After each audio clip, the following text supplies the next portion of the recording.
વંદે ગુજરાત.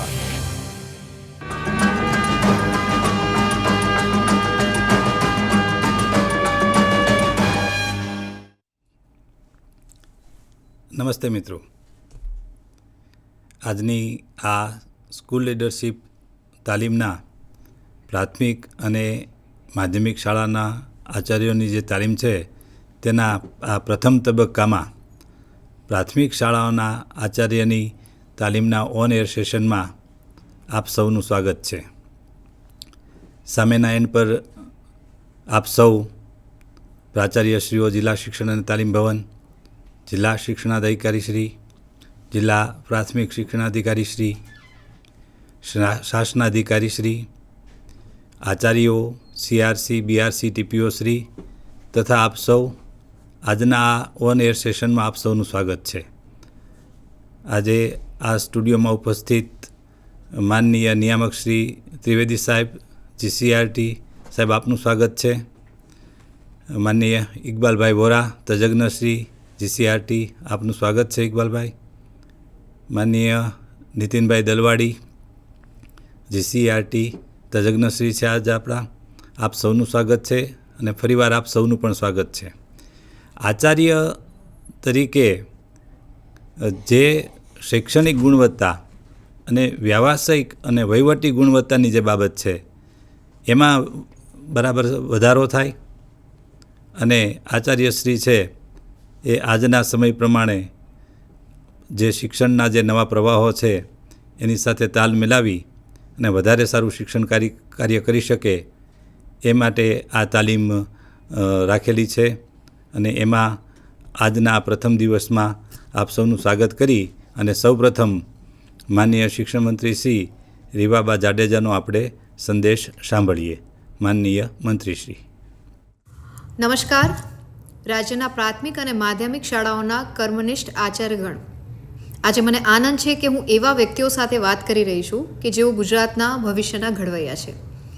એક શાળા માટે આચાર્ય માત્ર વહીવટી વડા નથી, પરંતુ એ શાળાના લીડર્સ છે. જેમ વહાણની ગતિ અને દિશા તેના કેપ્ટન પર નિર્ધારિત હોય છે, તેવી જ રીતના એક શાળાની શિક્ષણ વ્યવસ્થાની સફળતા પણ શાળાના આચાર્યના અસરકારક નેતૃત્વ પર ટકેલી છે. અને આ અસરકારક નેતૃત્વની ભૂમિકા શું હોઈ શકે એના વિશે મારે થોડું આપ સૌની સાથે ડિસ્કસ કરવાનું છે. જેમાં સૌથી પહેલો મુદ્દો એટલે કે શાળા નેતૃત્વમાં આચાર્યની અસરકારક ભૂમિકા. જેના વિશે વાત કરું તો મારે એટલું આપ સૌને કહેવાનું કે નેતૃત્વ એટલે માત્ર આદેશ આપવો નહીં, પરંતુ સાથે મળીને પરિવર્તન લાવવું અને એક અસરકારક આચાર્ય એ છે કે જે શાળામાં ભયમુક્ત અને આનંદદાયક વાતાવરણ ઊભું કરી શકે. આ ઉપરાંત શિક્ષકો માટે માર્ગદર્શક એટલે કે મેન્ટોર બનવાનું છે. સાથે સાથે વાલીઓ અને સમાજને શાળાની સાથે જોડવાનું પણ કામ કરવાનું છે. આ ઉપરાંત તમારે માત્ર વ્યવસ્થાપક બનીને નથી રહેવાનું, પણ એની સાથે સાથે ખરા લીડર બનીને વર્ગખંડ સુધી પહોંચવાનું પણ છે. જ્યારે આચાર્ય સક્રિય બને છે ત્યારે આખી શાળા પુનઃજીવંત બની જાય છે. બીજો જેવો વિષય છે એ ખૂબ ગંભીર અને ખૂબ આપણા બધા માટે એક અસરકારક કહી શકાય એવો વિષય છે. એ છે રાષ્ટ્રીય શિક્ષણ નીતિ 2020. અને આપણી બધાની સંયુક્ત જવાબદારી બને છે કે એના માટે થઈને આપણે કેટલી ચિંતા કરીએ અને સાથે મળી અને જેમ આપણા આદરણીય પ્રધાનમંત્રી શ્રી નરેન્દ્રભાઈ મોદી સાહેબનું વિઝન છે, NEP 2020 એ માત્ર એક દસ્તાવેજ નથી મિત્રો, પણ 21મી સદીના ભારતનો એક મજબૂત પાયો છે. અને આ નીતિમાં આચાર્યોની ભૂમિકા ખૂબ નિર્ણાયક સાબિત થવાની છે. સાથે સાથે NEPને આપણે અચીવેબલ કેવી રીતના બનાવી શકાય એ માટેના હું વિગતવાર આપ સૌને આયામોની વાત કરું તો સૌથી પહેલો વિષય છે કૌશલ્ય વર્ધિત શિક્ષણ. હવે આપણે શું શીખવું તેના કરતાં સૌથી વધારે મહત્ત્વનું છે કેવી રીતના શીખવું, એટલે લર્નિંગ હાઉ ટુ લર્ન પર આપણે બધાએ ભાર મૂકવાનો છે. આ ઉપરાંત માતૃભાષામાં શિક્ષણની વાત આવે તો બધાને ખબર છે કે બાળક પોતાની ભાષામાં સૌથી વધારે ઝડપથી શીખી શકે છે. તેને આપણે પ્રોત્સાહન આપવાની જવાબદારી પણ લેવાની છે. ત્રીજો એવો આયામ છે સર્વાંગી વિકાસ, એટલે કે હોલિસ્ટિક ડેવલપમેન્ટ. NEP મુજબ માત્ર પરીક્ષા એક ગુણ નહીં, પરંતુ બાળકના વ્યક્તિત્વનું 360 ડિગ્રીમાં મૂલ્યાંકન કરવાનું પણ છે. તો આ બધા આયામો તમારે સમજી અને નીચે સુધી પહોંચાડવાની જવાબદારી પણ લેવાની છે. આ ઉપરાંત ત્રીજો જે ખૂબ મહત્ત્વનો વિષય એ છે કે પરખ અને NAS 2024. આપણું આગામી લક્ષ્ય હવે પરખ ઉપર નિર્ધારિત થવાનું છે. હું એવા એક ખૂબ મહત્ત્વપૂર્ણ વિષય ઉપર આપ સૌનું ધ્યાન દોરવા માગું છું, જે છે NAS 2024 એટલે કે નેશનલ અચીવમેન્ટ સર્વે. પરખ દ્વારા આગામી સમયમાં થનાર આ સર્વેક્ષણ આપણા બધા માટે એક મિરરનું કામ કરવાનું છે. ગુજરાત શિક્ષણ ક્ષેત્રે હંમેશા અગ્રેસર રહ્યું છે, પરંતુ NASના પરિણામો સુધારવા માટે આપણે પાયાના સ્તરે કામ કરવું પણ ખૂબ જ આવશ્યક છે. અને પરિણામ સુધારવા માટે જે મહત્ત્વના મુદ્દાઓ છે એ હું આપ સૌ સમક્ષ મૂકું. તેમાં સૌથી પહેલો મુદ્દો જે ખૂબ અગત્યનું સ્થાન ધરાવે છે એ છે લર્નિંગ આઉટકમ્સ, એટલે કે લર્નિંગ બેઝડ આઉટકમ્સ આપણે કેવી રીતના હાંસિલ કરી શકીએ. વિદ્યાર્થી ખરેખર શું શીખ્યો તેના પર ધ્યાન આપવું અને માત્ર અભ્યાસક્રમ પૂરો કરવો એને બદલે એ સંપૂર્ણ રીતે લર્નિંગ બેઝડ આઉટકમ્સના માધ્યમથી કેટલું શીખી શક્યા એના પર આપણો ધ્યેય હોવો જોઈએ. બીજો જે વિષય છે એ છે નબળા વિદ્યાર્થીઓનું નિદાન. જે બાળકો પાછળ રહી જાય છે તેમના માટે રેમેડિયલ ટીચિંગ એટલે કે ઉપચારાત્મક શિક્ષણનું પણ આયોજન આચાર્ય તરીકે તમારે સુનિશ્ચિત કરવાનું છે. Last but not the least, data આધારિત નિર્ણય. તમારી શાળાના જૂના પરિણામો તેમજ NAS અને GSQACના રિપોર્ટનું વિશ્લેષણ કરવું પડશે. કયા વિષયમાં આપણે નબળા છીએ તે શોધીને તેના આધારિત એક પ્રોપર એક્શન પ્લાન પણ નિર્ધારિત કરવો પડશે. આ ઉપરાંત તમે રાજ્યના શિક્ષણના સ્તંભ છો. તાલીમમાં શીખેલી બાબતો માત્ર ડાયરીમાં ના રહી જાય એ જોવાની જવાબદારી પણ તમારી છે. અને એ જેટલી વિગત તમે આ તાલીમમાંથી તમારી સાથે લઈને જાઓ છો એ શાળાના વર્ગખંડ સુધી પહોંચે એ ચોકસાઈપૂર્વક આપ સૌએ સુનિશ્ચિત કરવાનું છે. શિક્ષકો સાથે એક બેઠકનું આયોજન કરી શકીએ. ન્યૂ ઇનોવેટિવ્સ જે બધા આઈડિયાઝ છે, પ્રયોગો છે, એને આપણે પ્રોત્સાહન આપી શકીએ. આ ઉપરાંત ટેકનોલોજીને મહત્તમ રીતે ઉપયોગમાં લઈ શકીએ કે જેનાથી સુચારુ રૂપે આપણી શિક્ષણ વ્યવસ્થા છે એ આપણે આગળ વધારી શકીએ. ગુજરાતનું બાળક જ્યારે રાષ્ટ્રીય સ્તરે ચમકશે ત્યારે તેની પાછળની જે આપ સૌની મહેનત છે એ બિરદાવવા લાયક હશે. અને મને વિશ્વાસ છે કે આ તાલીમ બાદ આપ સૌ નવી ઉર્જા સાથે શાળાએ પરત ફરશો અને આપણા આદરણીય પ્રધાનમંત્રીશ્રીનું જે વિઝન છે ને એવા જ આપણા માર્ગદર્શક આ રાજ્યના માનનીય મુખ્યમંત્રી શ્રી ભૂપેન્દ્રભાઈ પટેલ સાહેબના નેતૃત્વમાં જ્યારે આપણે વિકસિત ગુજરાતથી વિકસિત ભારતની પરિકલ્પનાની વાત કરતા હોઈએ ત્યારે આ સ્વપ્નને સાકાર કરવામાં આપનું યોગદાન પાયાનું સાબિત થશે. એ ખ્યાલ સાથે, એ વિશ્વાસ સાથે પુનઃ આપ સૌની સાથે મારા વિચારોની જે અભિવ્યક્તિ કરવાની મને તક મળી એ બદલ હું ખૂબ ખૂબ હૃદયપૂર્વકનો આભાર માનું છું. અને પુનઃ આ તાલીમ માટે આપ સૌને હૃદયપૂર્વકની શુભકામના આપી અને વિરમું છું. પુનઃ આપ સૌને શુભેચ્છા સાથે વંદે માતરમ. જય જય ગરવી ગુજરાત. ભારત માતા કી જય. માનનીય મંત્રીશ્રીનો ખૂબ ખૂબ આભાર. અસરકારક નેતૃત્વ કોને કહેવાય તેમજ એક આચાર્ય કઈ રીતે પોતાની શાળાનો સર્વાંગી વિકાસ કરી શકે તેની વિશે આપને સૌને માર્ગદર્શિત કર્યા છે. ફરીવાર માનનીય મંત્રીશ્રીનો આભાર માનીએ છીએ. હવે આપણે માનનીય મંત્રી શ્રી પ્રદ્યુમન વાજા સાહેબનો સંદેશ સાંભળીએ. શિક્ષણ રથના સારથી એવા રાજ્યના પ્રાથમિક અને માધ્યમિક શાળાઓના આદરણીય સૌ આચાર્યશ્રીઓને મારા નમસ્કાર, સુપ્રભાતમ. આજની આ તાલીમ જે છે એ માત્ર એક વહીવટી પ્રક્રિયા નથી, પણ ગુજરાતના શૈક્ષણિક પુનરુત્થાનનો આ એક સંકલ્પ છે. હમણાં જ મારા સાથી મંત્રીશ્રીએ આપની સમક્ષ શાળા નેતૃત્વ અને NEP 2020ના અમલીકરણ અંગે આપ સૌ સમક્ષ ખૂબ જ સુંદર વાત કરી. હું એ વાતોને આગળ ધપાવતા એક અત્યંત ગંભીર અને નિર્ણાયક વિષય ઉપર આપ સૌનું ધ્યાન દોરવા માગું છું. સૌથી પ્રથમ મુદ્દો જે છે એ આત્મચિંતન. નેશનલ અચીવમેન્ટ સર્વેનું જે પરિણામ છે અને એ પરિણામમાં આપણું ગુજરાત ક્યાં છે એ વર્તમાન સ્થિતિ વિશે આપણે વાત કરીએ તો મિત્રો, આપણે જ્યારે વિકસિત ગુજરાતની વાત કરીએ છીએ, વિકસિત ગુજરાતે વિકસિત ભારતનું ગ્રોથ એન્જિન તરીકેની વાત કરીએ છીએ, ત્યારે શિક્ષણ તેના પાયામાં છે. નેશનલ અચીવમેન્ટ સર્વેના ડેટા આપણને સૌને ખ્યાલ છે કે એ ડેટા આપણને જણાવે છે કે આપણે બધાએ સાથે મળી અને શિક્ષણ ક્ષેત્રમાં હજુ ખૂબ જ પ્રયત્નો સાથે વધુ સારા પરિણામો મેળવી શકાય તે માટે કટિબદ્ધ થવાનું છે. હું માનું છું કે સાધન સુવિધા આપવી એ કોઈ પણ સરકારની જવાબદારી છે, પણ તે સુવિધાનો ઉપયોગ કરી અને પરિણામ લાવવું એ તો આપણા સૌ શાળાના નેતૃત્વની જવાબદારી છે.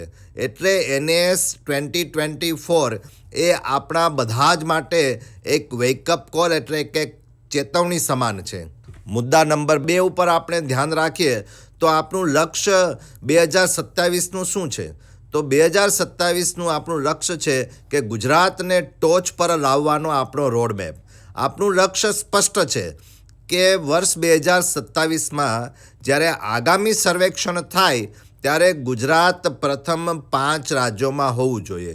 આ માટે આપણે આજથી જ તૈયારી કરવી પડશે. આચાર્ય તરીકે તમારે તમારી શાળામાં નીચેના મુદ્દાઓ પર મિશન મોડમાં કામ કરવું જ પડશે. પહેલો મુદ્દો જે છે એ નિદાન અને ઉપચાર, એટલે મેડિકલની ભાષામાં કહીએ તો ડાયગ્નોસિસ અને રેમેડિયલ મેઝર્સ.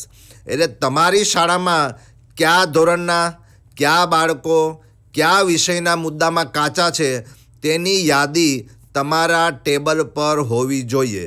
માત્ર સિલેબસ પૂરો કરવો એ સિદ્ધિ નથી, પરંતુ બાળકને આવડવું એ જ સિદ્ધિ છે. કઠિન મુદ્દાઓની ઓળખ, તો કે ગણિત, વિજ્ઞાન અને ભાષામાં જ્યાં જ્યાં બાળકો ભૂલ કરે છે ત્યાં શિક્ષકોને સજ્જ કરો અને જરૂર જણાય તો ક્લસ્ટર કક્ષાના સારા અને જાણકાર શિક્ષકોની પણ મદદ લો. મુદ્દા નંબર 3, તો પરીક્ષા પદ્ધતિમાં બદલાવ લાવીએ. કારણ કે પરિવર્તન છે એ સંસારનો નિયમ છે. એટલે આપણે નેશનલ અચીવમેન્ટ સર્વે અને પરખના જે પ્રશ્નો છે એ ગોખણ પટ્ટી આધારિત નથી, પરંતુ તર્ક ઉપર આધારિત છે. ત્યારે આપણી શાળામાં લેવાતી કસોટીઓ પણ આ જ પદ્ધતિ ઉપર લેવાય તે સુનિશ્ચિત કરવાની આપણા સૌની જવાબદારી છે. નંબર 3, કે જવાબદારીની સાથેનું નેતૃત્વ એટલે કે એકાઉન્ટેબિલિટી ઓફ અ પર્સન. સરકારે મિશન સ્કૂલ ઓફ એક્સલન્સ દ્વારા કરોડો રૂપિયાનું રોકાણ કર્યું છે. શ્રેષ્ઠ માળખાકીય સુવિધા આપ્યા પછી હવે આપણે આ શ્રેષ્ઠ પરિણામ લાવવાની જવાબદારી આપણા સૌની છે. શાળાના જે આચાર્ય છે એ માત્ર રજિસ્ટર ઉપર સહી કરનાર અધિકારી નથી, પરંતુ તે પોતાની શાળાના દરેક બાળકની પ્રગતિના ગેરંટર છે. આપણે આપણા શિક્ષકો સાથે બેસીને 2027 સુધીનો સ્કૂલ ડેવલપમેન્ટ પ્લાન બનાવવો પડશે, જેમાં દર 6 મહિને બાળકોના લર્નિંગ લેવલમાં કેટલો સુધારો થયો તેનું મોનિટરિંગ થાય એ જરૂરી છે. વાંચન, લેખન અને ગણન એ 3 જે આયામ છે એ શિક્ષણના પાયાના કૌશલ્યો છે. એટલે આ મૂળભૂત કૌશલ્યો આપણા ગુજરાતના બાળકો સારી રીતે આત્મસાત કરે તે માટે આચાર્ય તરીકે આપણે ધોરણ 1 થી 5ના શિક્ષકો અને બાળકો સાથે ખાસ મહેનત કરી અને 1 વર્ષ આ પાયાના વાંચન, લેખન અને ગણન કૌશલ્ય પર ખૂબ મહેનત કરાવવાની છે.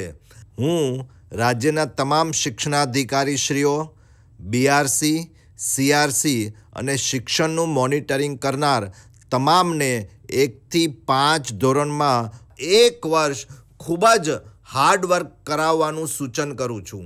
આપણે સૌ સાથે મળી આ બાળદેવોના ઉજ્જવળ ભવિષ્યની જવાબદારી સ્વીકારીએ અને નિષ્ઠાપૂર્વક આ યજ્ઞ કાર્યમાં આપણી વિદ્યારૂપી આહુતિ આપીએ. આચાર્ય મિત્રો, તમારા હાથમાં ગુજરાતનું ભાવિ છે. જો તમે નક્કી કરશો તો 2027નું પરિણામ આપણી મહેનતની સાક્ષી પૂરશે. આપણે સાબિત કરવું છે કે ગુજરાત માત્ર ઉદ્યોગોમાં જ નહીં પણ બૌદ્ધિક ક્ષમતા અને ગુણવત્તાયુક્ત શિક્ષણમાં પણ દેશનું નેતૃત્વ કરે છે. આ તાલીમમાંથી તમે જ્યારે પાછા ફરો ત્યારે માત્ર માહિતી લઈને નહીં પણ એક સંકલ્પ લઈને જજો કે મારી શાળાનું એક પણ બાળક લર્નિંગ આઉટકમમાં પાછળ નહીં રહે. આગામી સર્વેક્ષણ માટે આપ સૌને અત્યારથી જ પડકાર આપું છું અને શુભેચ્છાઓ પણ પાઠવું છું. ચાલો સાથે મળીને ગુજરાતના શિક્ષણને નવી ઊંચાઈએ લઈ જઈએ એવી આપ સૌને શુભેચ્છા. ભારત માતા કી જય. વંદે માતરમ. માનનીય મંત્રીશ્રીનો ખૂબ ખૂબ આભાર. તેમણે ખાસ આપણને કીધું છે કે ભાઈ આ શિક્ષણ જે છે એ હવે માત્ર ગોખણપટ્ટી પર આધારિત નથી. એના જુદા આયામ તરફ આપણે જવાનું રહેશે. તેમજ NAS 2027નું જે આપણું લક્ષ્ય છે કે આપણું જે શિક્ષણ છે ગુજરાતનું, એ NAS 2027ના સમયે જ્યારે સર્વેક્ષણ થાય ત્યારે આપણું પરફોર્મન્સ સારામાં સારું હોય તે બાબતે માનનીય મંત્રીશ્રીએ આપને સૌને હાકલ કરી છે. અને આપણે પણ આ બાબતમાં કટિબદ્ધ થઈ અને જોડાઈ જઈએ અને અત્યારથી જ શરૂઆત કરીએ કે જ્યારે આ પરીક્ષણનો સમય આવે ત્યારે આપણી શિક્ષણનું સ્તર જે છે એ સારામાં સારી રીતે આપણે અચીવ કરી શકીએ. અને આ બાબતે આપણે સૌ ફરીવાર જવાબદારીપૂર્વક આપણું જે કાર્ય છે એને વધારે સારી રીતે કરીએ. ફરીવાર માનનીય મંત્રીશ્રીનો આભાર છે. હવે હું માનનીય ત્રિવેદી સાહેબ, નિયામક શ્રી GCRTને વિનંતી કરું કે આ બાબતે આપણને સૌને વધુ માર્ગદર્શિત કરે. માનનીય ત્રિવેદી સાહેબ. નમસ્તે મિત્રો. આજની સ્કૂલ લીડરશીપ પ્રાથમિક અને માધ્યમિક શાળાના આચાર્યોની તાલીમમાં આ સ્ટુડિયોમાં હમણાં જ આપણે જેનો સંદેશો સાંભળ્યો એવા આપણા માનનીય શિક્ષણ મંત્રી શ્રી માનનીય શ્રી ડૉક્ટર પ્રદ્યુમન વાજા સાહેબ, માનનીય શ્રીમતી રીવાબા જાડેજા મેડમ, સ્ટુડિયોમાં ઉપસ્થિત અમારા તાલીમ શાખાના રીડર શ્રી ડૉક્ટર દેવદત્તભાઈ પંડ્યા, આ NEPની કામગીરી GCRT ખાતે જે સંભાળી રહ્યા છે એવા અમારા શ્રી ડૉક્ટર નીતિનભાઈ દલવાડી, આ તાલીમ શાખાની કામગીરી જે સંભાળે છે એવા અમારા શ્રી ડૉક્ટર ઇકબાલભાઈ વોરા, શ્રી ચંદ્રેશ પાલિયાભાઈ, તેમજ જિલ્લા કક્ષાએ આપ સૌ જિલ્લાના જિલ્લા શિક્ષણાધિકારીશ્રીઓ, જિલ્લા પ્રાથમિક શિક્ષણાધિકારીશ્રીઓ, શાસનાધિકારીશ્રીઓ, BRC કોઓર્ડિનેટર્સ મિત્રો, તાલુકા પ્રાથમિક શિક્ષણાધિકારી મિત્રો, કેળવણી નિરીક્ષકો તેમજ CRC કોઓર્ડિનેટર્સ મિત્રો, ડાયટના પ્રાચાર્યશ્રી, ડાયટની સમગ્ર ટીમ, સર્વ લેક્ચરરશ્રીઓ, તેમજ આપ સૌ HTAT આચાર્યશ્રીઓ, મુખ્ય શિક્ષકશ્રીઓ તેમજ માધ્યમિક શાળાના આચાર્યશ્રીઓ. મિત્રો, ખૂબ જ અગત્યની આ એક કહી શકાય એવી તાલીમમાં હું GCRT અને શિક્ષણ વિભાગ વતી મિત્રો આપનું હું સ્વાગત કરું છું. મિત્રો, સૌપ્રથમ તો હું આપને અભિનંદન આપવા માગું છું કે આપ લોકોના સુંદર પ્રયાસથી NEP 2020ના ઇમ્પ્લિમેન્ટેશનના જ્યારે 5 વર્ષ પૂર્ણ થયા છે ત્યારે NEP 2020માં જેટલા પણ રેકોમેન્ડેડ કરવામાં આવ્યા છે એવી ઘણી બધી બાબતોમાં આપ લોકોના સહયોગથી ગુજરાત રાજ્ય છે એમાં ખૂબ જ સારી પ્રગતિ છે એ મિત્રો કરી શક્યું છે. હું આ તાલીમની તૈયારીમાં જે GCRTના, ડાયટના અને આપના SRGના જે શિક્ષક મિત્રો, આચાર્યશ્રીઓ જે જોડાયેલા હતા એ બધાને ખૂબ ખૂબ અભિનંદન આપવા માગું છું. મિત્રો, ખૂબ જ અગત્યની કહી શકાય એવી તાલીમનું આયોજન કરવામાં આવ્યું છે. મિત્રો, હું આપને એક મોડ્યુલ બતાવીશ કે જે મોડ્યુલ આ તાલીમ દરમિયાન અત્યારે આપને સોફ્ટ કોપીમાં આપ્યું હશે.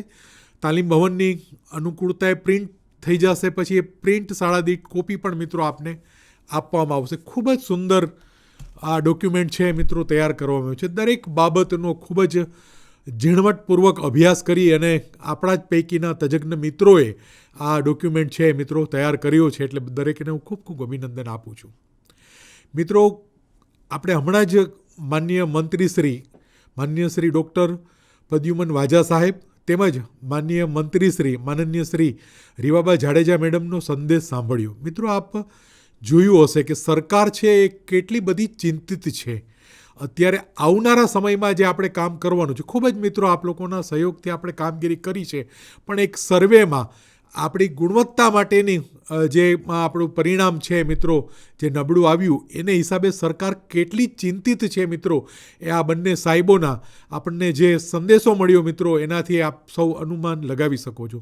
સાથે સાથે મિત્રો આપ એ પણ જોઈ શકો છો કે સરકાર છે એ કેટલી ગંભીર છે. એટલે આવનારા સમયમાં આપણે બધાએ મિત્રો ખૂબ જ જવાબદારીપૂર્વક આ કામગીરી છે એ મિત્રો કરવાની છે. એટલે ક્યાંય કોઈ પણ જગ્યાએ ચૂક ન થાય એ જોવા માટે વિનંતી છે. આપણા માન્ય બંને મંત્રીશ્રીઓ શિક્ષણમાં મિત્રો ખૂબ જ સુંદર રસ લઈ રહ્યા છે, આપણને ખૂબ જ સુંદર માર્ગદર્શન આપી રહ્યા છે, સહયોગ કરી રહ્યા છે.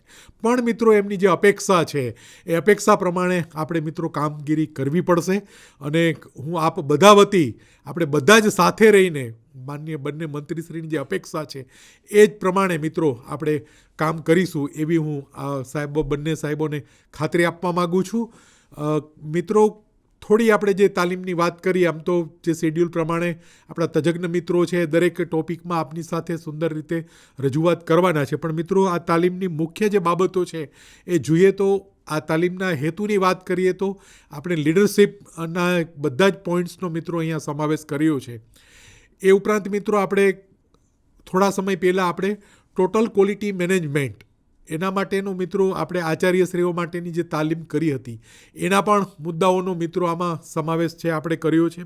એવી જ રીતે NEP 2020ના જે અગત્યના મુદ્દા છે મિત્રો એનો પણ આપણે સમાવેશ કર્યો છે. આપણું જે નેશનલ કરિક્યુલમ ફ્રેમવર્ક 2023 અને એવી જ રીતે આપણે સ્ટેટ કરિક્યુલમ ફ્રેમવર્ક જે તૈયાર કર્યું છે મિત્રો એની પણ આપણે આ તાલીમ દરમિયાન મિત્રો ચર્ચા કરીશું. અને ખાસ કરીને મિત્રો જે આપણા બંને મંત્રીશ્રીએ જે ચિંતા વ્યક્ત કરી અને આપણને જે એક રોડ મેપ બનાવવા માટેનું જે મિત્રો જે આહવાન કર્યું છે એ ગુણવત્તાલક્ષી શિક્ષણ માટે આપણે રોડ મેપ કઈ રીતે તૈયાર કરી શકાય એની સુંદર વાત છે મિત્રો આ 3 દિવસની તાલીમ દરમિયાન છે એ આપણે મિત્રો વણી લેવાના છીએ. મિત્રો, ટોટલ ક્વોલિટી મેનેજમેન્ટની આપણે વાત કરીએ તો 3 પ્રકારે સ્વાભાવિક છે કે આપણે આપણું ક્વોલિટી મેનેજમેન્ટ છે કરવું પડે. એક તો વ્યક્તિગત, એટલે કે વ્યક્તિ પોતાનું, એ પ્રિન્સિપાલ હોય તો એ પ્રિન્સિપાલ પોતાનું, મુખ્ય શિક્ષક હોય તો એ શાળાના શિક્ષકો હોય તો પોતાનું, એટલે કે એમના વ્યક્તિગતની પણ ગુણવત્તા અભિવૃદ્ધિ માટે એમણે કામ કરવું પડે મિત્રો. એવી જ રીતે બીજો પાર્ટ છે કે શાળાની ગુણવત્તા, એટલે શાળાની ગુણવત્તા માટે આપણે શું કરી શકાય ને એવી જ રીતે મિત્રો શિક્ષણની ગુણવત્તા માટે આ 3 બાબતોને સાંકળીને મિત્રો આ તાલીમ 3 દિવસની તાલીમ દરમિયાન આપણે કામગીરી કરવાના છીએ. વ્યક્તિગત વિકાસની જો આપણે વાત કરીએ તો મિત્રો દરેક વ્યક્તિ છે, આપ સૌ જાણો છો કે આપણે જ્યારે શિક્ષણના ખૂબ જ પવિત્ર એવા વ્યવસાયમાં જ્યારે સંકળાયેલા હોય ત્યારે સતત આપણા જ્ઞાનમાં વધારો થતો જાય. કારણ કે ઘણી નવી બધી બાબતો, નવી પદ્ધતિ છે, ટેકનોલોજીનો જે કંઈ ઉપયોગ છે, ઘણા બધા સંશોધન થયા હોય એના આધારે પણ મિત્રો નવી જે પદ્ધતિ આવતી હોય, આ બધાનો સતત અભ્યાસ છે ખૂબ જ જરૂરી છે. આપણે શરૂઆતમાં આપણે ક્વોલિફિકેશન આપણે મેળવી લીધી, પણ સતત મિત્રો એમાં વધારો થાય ખૂબ જ જરૂરી છે. મિત્રો, આ શિક્ષણ સિવાયના દરેક પ્રોફેશનમાં મિત્રો સતત અપડેટ થવું એ ખૂબ જ જરૂરી હોય છે. આપ સૌ જાણો છો, કોઈ એક ડૉક્ટર છે એ પોતાના વ્યવસાયમાં સંકળાયેલા હોય, નવી સંશોધનના આધારે જે નવા રોગો અને એની જે નવા દવાઓ જે આવતી હોય, જો એનાથી એ પરિચિત ન થાય તો મિત્રો એ ડૉક્ટર છે એની પ્રેક્ટિસ છે એ સારી રીતે ચાલી ન શકે. એવી જ રીતે કોઈ આર્કિટેક્ચર હોય, કોઈ સારી એવી ડિઝાઇન બનાવનાર હોય, કોઈ એક કોન્ટ્રાક્ટર હોય, તો એ પણ જો પોતે સમયની સાથે મિત્રો જો અપડેટ ન થાય તો એના પોતાના વ્યવસાયમાં એ પ્રગતિ કરી શકે નહીં. એટલે કે બધા જ પ્રોફેશનમાં મિત્રો સતત છે અપડેટ થતું રહેવું પડે. એવી જ રીતે મિત્રો આપણું શિક્ષણના વ્યવસાયમાં પણ આપણે સતત છે એ અપડેટ થતું રહેવું પડે. એટલે આપણે પોતાના વ્યક્તિગત વિકાસની પણ એ મિત્રો બાબત છે. અને અત્યારે એટલી બધી સરળતાથી ટેકનોલોજીના ઉપયોગથી આપણને દરેક માહિતી, દરેક વિગતો, દરેક વિડીયો અને જે AI જે આવી રહ્યું છે મિત્રો એના દ્વારા એટલું બધું કામ આપણું સરળ થઈ ગયું છે મિત્રો કે નોલેજ મેળવવું ખૂબ જ સરળ છે એ મિત્રો થયું છે. તો આપણે આપણા વ્યક્તિગત વિકાસ માટે પણ મિત્રો કામ કરવું જોઈએ. આપણા પોતાના માનસિક અને શૈક્ષણિક વિકાસ માટે પણ આપણે પ્રયત્ન કરવા જોઈએ. એની બાબત પણ મિત્રો આમાં સાંકળી લેવામાં આવશે. બીજી બાબત છે મિત્રો શાળાની ગુણવત્તા. શાળાની ગુણવત્તા એટલે કે શાળાની ભૌતિક વ્યવસ્થા, શાળાની ડિજિટલ વ્યવસ્થા છે, શાળાની અન્ય એટલે કે શાળાનું સમયપત્રક, શાળાની નિયમિતતા, શાળાનું સમયપાલન છે, આ દરેક બાબતોમાં છે આપણી શાળા છે એક અલગ રીતે એટલે કે ક્વોલિટી મેનેજમેન્ટ થાય. મિત્રો, આપણે આપણા ઉપનિષદોમાં પણ મિત્રો એવું લખવામાં આવ્યું છે કે આપણે જે કાર્ય કરીએ એ બેસ્ટ કરવું. મિત્રો, ગીતામાં શ્રી કૃષ્ણએ અર્જુનને જે સંદેશો આપ્યો મિત્રો એમાં પણ જો આપણે જોઈએ તો એમાં જે કર્મની જે બાબત છે એમાં પણ મિત્રો આપણે જોઈ શકીએ છીએ કે એને પણ આપણે આપણું શ્રેષ્ઠ આપવા માટે પ્રયત્ન કરવો જોઈએ એવો મિત્રો એમાં ઉલ્લેખ થયેલો છે. આપણી અગાઉની જે નાલંદા અને જે બધી વિદ્યાપીઠો હતી મિત્રો એના તમે જે એના સાહિત્ય છે એનો મિત્રો અભ્યાસ કરશો તો પણ એક બાબત આપણી સામે આવશે કે દરેક બાબતમાં ગુણવત્તા, બેસ્ટ ગુણવત્તા આપવાનો પ્રયત્ન કરવો. આ જ બાબત મિત્રો ફોકસ કરવામાં આવે છે અને એને જ જો ધ્યાનમાં રાખીને મિત્રો આપણે કામ કરીએ તો ખૂબ જ સુંદર સારા પરિણામો છે આપણને મળી શકે. અને આપણા પૈકીના જ ઘણા બધા આચાર્ય મિત્રો છે એ પોતાની શાળા માટે ખૂબ જ સુંદર મિત્રો કામ કરી અને પોતાની શાળાને એ જ કક્ષાએ લઈ ગયા છે મિત્રો. એને એક આઇકોનિક કહી શકાય એવી શાળા છે બનાવી છે. આપ ન્યૂઝપેપરમાં પણ જોતા હશો, અલગ અલગ આપના જિલ્લામાં, આપના તાલુકામાં, આપના ક્લસ્ટરમાં, અથવા આપની પોતાની પણ શાળા આ રીતની કામગીરી કરતી હશે મિત્રો. એટલે આમાં થોડું આપણે એક પ્લાનિંગ સાથે મિત્રો કામ કરીએ તો આ એક શાળાની ગુણવત્તા અભિવૃદ્ધિમાં મિત્રો આપણે સારી રીતે કામ છે એ કરી શકીએ. એવી જ રીતે ખૂબ જ અગત્યનો ભાગ છે એવો મિત્રો શિક્ષણમાં ગુણવત્તા. આ ખૂબ જ અગત્યની એવી બાબત છે અને જે પરખ રાષ્ટ્રીય સર્વેક્ષણના જે રિઝલ્ટ આવ્યા આપણા માટે મિત્રો ખૂબ જ આંચકાજનક છે. મને ખ્યાલ છે આપ લોકો ખૂબ જ મહેનત કરો છો મિત્રો, પણ કોઈ કારણસર મિત્રો હવે આપણને પરિણામ નથી મળ્યું તો એનું આપણે એનાલિસિસ કરીએ અને કઈ રીતે આપણે આગળ વધી શકીએ. કે ઘણા બધા પરીક્ષાઓમાં રિઝલ્ટમાં આપણા વિદ્યાર્થીઓ ખૂબ જ સુંદર દેખાવ કરે છે મિત્રો. તો આપણે થોડું કંઈ જે કંઈ ખૂટે છે એને એક પ્લાનિંગ સાથે મિત્રો કામ કરીએ, એક ટીમ તરીકે કામ તો આપણને ચોક્કસ છે મિત્રો એ આપણને રિઝલ્ટ મળશે.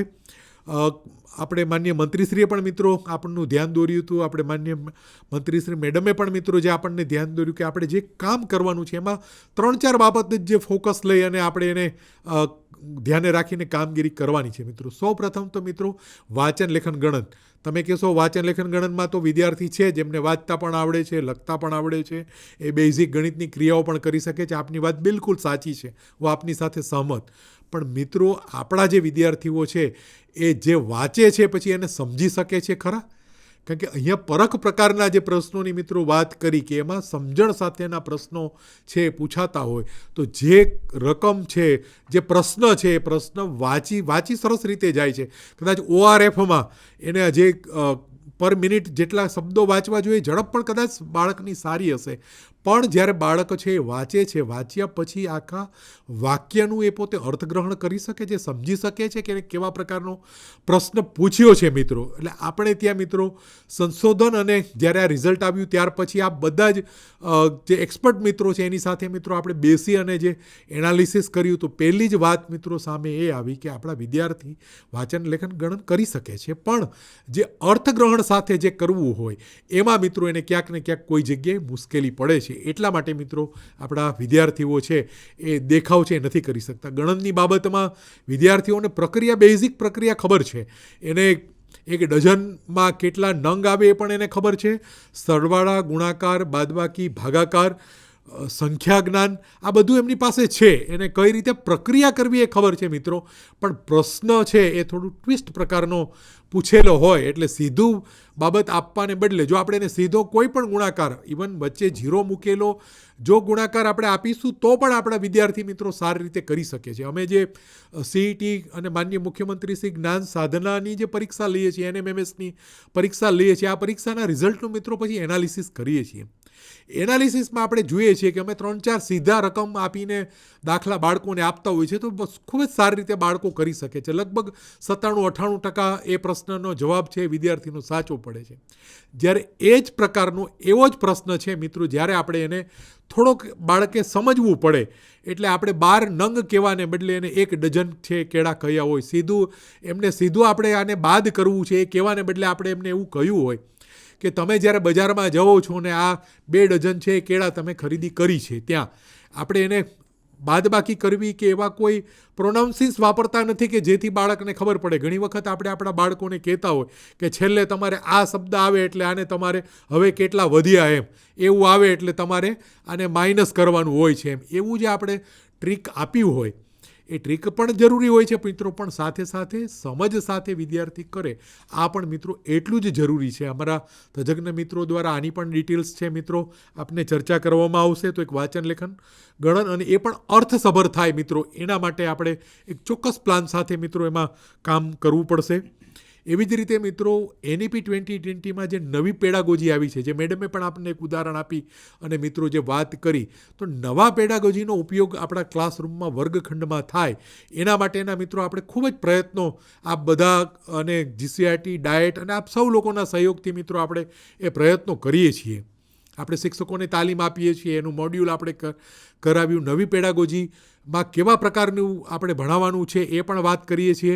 ધીરે ધીરે પાઠ્યપુસ્તકો પણ મિત્રો એ રીતે બદલાઈ રહ્યા છે. એ બદલાઈ જશે તો પણ આપણને પછી વધુ સરળતા રહેશે ત્યાં. તો એમાં પણ આ જ બાબતો ઉપર મિત્રો ભાર મૂકવામાં આવ્યો છે કે આપણા બાળક છે સમજ સાથેનું જ્ઞાન મેળવે. આપણે જ્ઞાનસભર પ્રશ્નો હોય તો બાળક ખૂબ જ સારી રીતે જવાબ આપી શકે છે. માહિતીના પ્રશ્નો હોય ખૂબ જ સારી રીતે એને યાદ રાખીને આપવાનો એ પ્રશ્નમાં ખૂબ જ સારી રીતે બાળકો છે એ પોતાનું પરફોર્મન્સ બતાવી શકે છે.